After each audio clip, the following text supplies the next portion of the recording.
Tai šiandien pradėjom varžybą žinodami, kokia šių varžybų kaina ir nusiteikę labai pradėjom.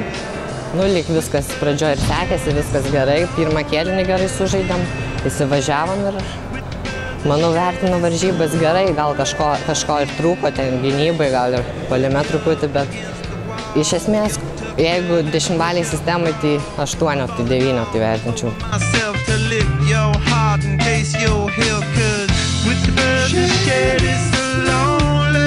Nu, varžovai žinomi mums, nes mes ir užpraeitais metais, ar dar užpraeitais metais žaidėm ir dar finalo ketvirtą praeitais metais žaidėm. Tai čia kaip buvo revanšas, prieš 2 metus pralašėm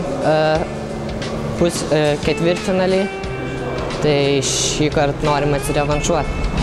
O praeitais metais finalo ketvirtą išlašėm varžybas dėl 3 vietos. Wave goodbye to Mama and Paul, 'cause with the birds of shed, with the birds of shed, it's a lonely view.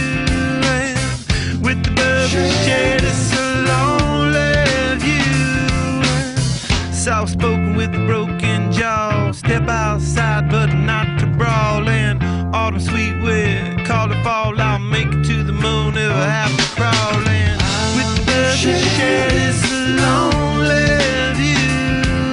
Varžybas pradėjome gerai, po 2 kėlinių turėjome virš 20 taškų persvarą, o kas 3 kėlinį įvyko, nežinau. Treneris Marijampolės porą techninių pražangų gavo, diskvalifikacinę, atsisakė išeiti iš salės, varžybos buvo nutrauktas. Tai vat, sakykime, pirmus 2 kėlinius labai gerai suošėme iš tikrųjų, tiek gynybai, tiek puolime. Viskas paėjo, o toliau antra pusė, nu, nelabai jos daug buvo, kad kažką tai komentuoti būtų galima. Norėčiau savo komandai palinkėti, tai kad pagaliau šiais metais išeitume į 2 divizioną ir galbūt toliau žengtume, galbūt į finalo 4 2 divizioną daryti ar kažką tą panašaus. Kad nueitume šį sezoną toli. Žaisti geriau, dar geriau.